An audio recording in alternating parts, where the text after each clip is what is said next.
great car, isn't it? Yeah, it's super cool. Yeah. I have a question for you, Thomas.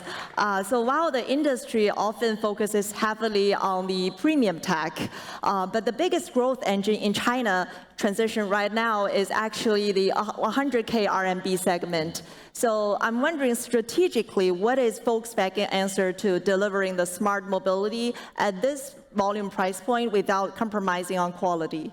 Well, this is actually the answer for those customers who are seeking high quality, smart mobility at an affordable price. By electrifying our Jetta brand, we are building on the leadership that it has in affordable fuel-powered vehicles and transition it to the electric era of the 100,000 RMB market.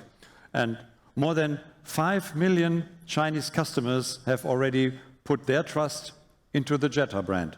35 years ago, one car changed how a generation of families moved through the world. And today, that story begins again. The Jetta X, next to me here, is with this new design language